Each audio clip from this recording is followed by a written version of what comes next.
Es verdad que se nos dice que estamos en la sociedad de la información, en la sociedad de la comunicación. Es cierto que tenemos acceso a muchísimas cadenas de televisión, a muchas emisoras de radio, a muchos periódicos, a muchas páginas web, a todo lo que ustedes quieran. Pero es verdad, ya que estamos en un encuentro de espiritualidad, vale la pena decirlo, que no sabemos de la misa a la mitad. Es decir, que se nos engaña permanentemente, se nos dan informaciones parciales, informaciones engañosas, informaciones manipuladas. Y voy a poner 3 ejemplos claros de cómo vivimos en un mundo del engaño. Esto es lo que nos dice el flash televisivo. Vamos a cancelar la red externa y una parte será casi totalmente parásica. Pero a veces conviene no solo ver el flash televisivo, las noticias en televisión no duran más de 20 segundos, y en cambio leer un poco lo que los periódicos nos dan, que es lo que se llama la letra pequeña. El periódico nos pone el titular, pero en la letra pequeña, por lo general, se amplía la noticia e incluso en algunas ocasiones se desmiente el titular. Y si no teníamos ninguna biblioteca a mano, se lo consultábamos a un santo que tiene mucha devoción, que se llama San Google, y San Google automáticamente nos decía cuál era el nivel de la deuda externa mundial. Y entonces ya solo faltaba un último elemento. Si ya sabíamos que iba a perdonar el Banco Mundial y sabíamos cuál era la deuda total, practicábamos una pequeña operación matemática llamada regla de 3 y sabíamos cuál era el porcentaje de deuda que se iba a perdonar. Hice la operación, el resultado era excelente, el 1,4% de la deuda del tercer mundo, suponiendo además que esta promesa se llevara a cabo, que puedo asegurar que 2 años después todavía no se ha cumplido. Esto es un engaño en los que estamos viviendo permanentemente. ¿Por qué para protestar contra la guerra de Irak reunimos a 1,5 millones? ¿Y por qué para protestar contra la guerra de Afganistán solo reunimos a 1.500? Probablemente esto tiene mucho que ver con la distinta información que se nos ha dado sobre una guerra y la otra. Que sobre la guerra de Irak no había duda, que era una guerra perniciosa, todo el mundo lo supo. Incluso hace 15 días el antiguo presidente de la Reserva Federal, el señor Greenspan, ya dijo, es que era para el petróleo. Bueno, lo sabíamos, por descontado, que no había autorización de Naciones Unidas, se sabía, en fin, que todo el mundo se dio cuenta que era un engaño. Sin embargo, en la guerra de Afganistán, lo cierto es que el presidente Bush la planteó en unos términos, digamos, entre paréntesis, mucho más correctos. Y por tanto, la gente se adhirió, o por lo menos no protestó, frente a la presencia en esta guerra. ¿Qué es lo que pasó?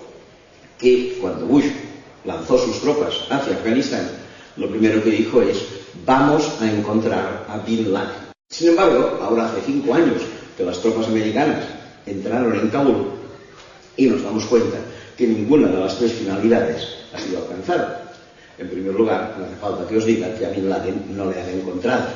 Mi percepción particular es que no tienen el más mínimo interés en encontrarle. Es más, si le hallaran y el hombre empezara a hablar, alguna cosa que otra iba a caer de bastante importante. Supongo que quien más que menos entre vosotros habrá visto alguna película o habrá leído alguna obra de un famoso cineasta norteamericano, Michael Moore. Creo que ayer la repartían con este periódico nuevo que se llama Público. Y este señor, ¿qué nos explica?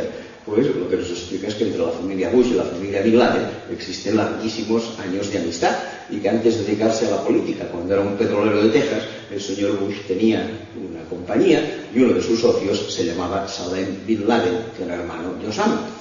Pero no solamente esto, el padre de los hermanos Bin Laden falleció en 1968 en un accidente de avioneta cuando su avioneta se estrelló, mientras el hombre desde la avioneta vigilaba los pozos de petróleo por encargo de su patrono. ¿Y quién era su patrono? Un personaje llamado Prescott Bush, abuelo del actual presidente. De manera que el padre de Bin Laden era un trabajador del abuelo de Bush. Abuelo de Bush, que por lo que parece amasó una enorme fortuna con el petróleo y otros negocios, de la cual han podido vivir de renta su hijo y su nieto, que se han pagado sendas campañas electorales, pero parece que uno de los que también aprovechó enormemente la fortuna del abuelo Bush fue un tal Adolfo Hitler, al cual el abuelo Bush le financió el 40% del armamento que empezó a utilizar en la primera fase de la Segunda Guerra Mundial.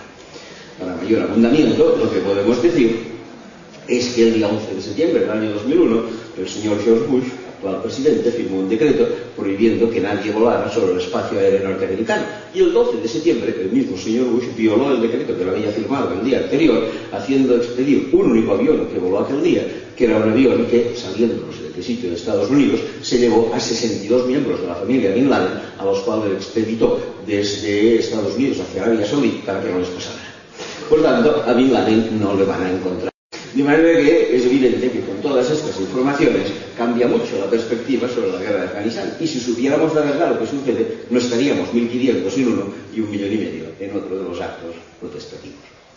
¿Por qué? Porque la prensa, la televisión, la radio,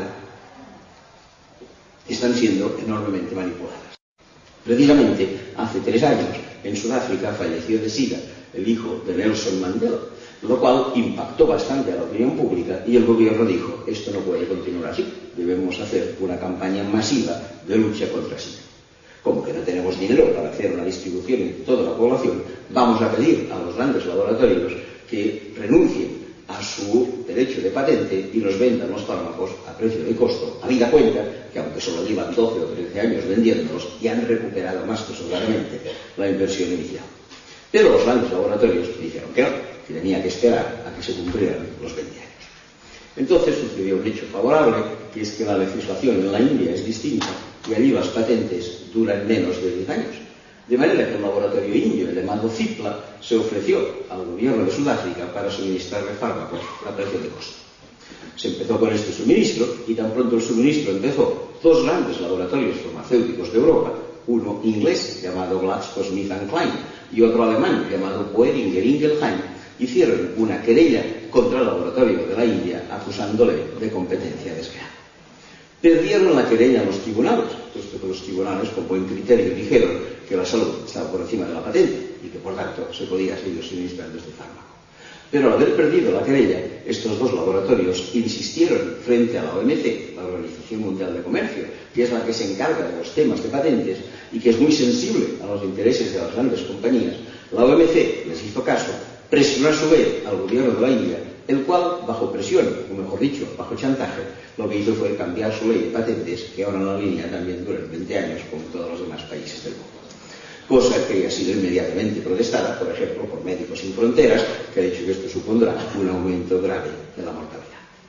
Por tanto, elemento, intereses de unas compañías frente a una realidad. Y por cierto, Boehringer ha sido acusado hace escasos meses por Naciones Unidas, no solo de esto del SIDA, sino de que cada vez que prueba nuevos fármacos, en lugar de probarlos en Alemania, los prueba sistemáticamente en Ruanda, por lo que pudiera pasar. Si alguien quiere profundizar en el tema de laboratorios de África, que vaya al cine, que vaya al Jardín Inofiel, quizá alguno de vosotros lo habrá visto, y se dará cuenta de cómo funcionan las cosas. Resulta que los ciudadanos de estos países no pueden vivir bien. No pueden vivir bien porque les hemos hecho un desastre de colonización, porque les pagamos mal el café, porque nos llevamos sus minerales, porque no pagamos el petróleo, porque les cobramos la deuda. No viven bien y ven que nosotros vivimos espléndidamente. Aquí, en estas ciudades vecinas de las que se hablaba antes, Tetuán, Tánger, etc., la mayoría de la gente tiene unas antenas que les permite ver televisión española y Antena 3 y Telecinco, con lo cual tienen el enorme placer de contemplar el Gran Hermano, la Operación Triunfo, las crónicas marcianas y la salsa rosa y el cambio completo, y todas estas indefinidades que si las seguimos contemplando con frecuencia nos conducen a marchas forzadas a lo que se llama encefalograma plano. Pero en fin, en cualquier caso, ellos ven que nosotros trabajamos, vivimos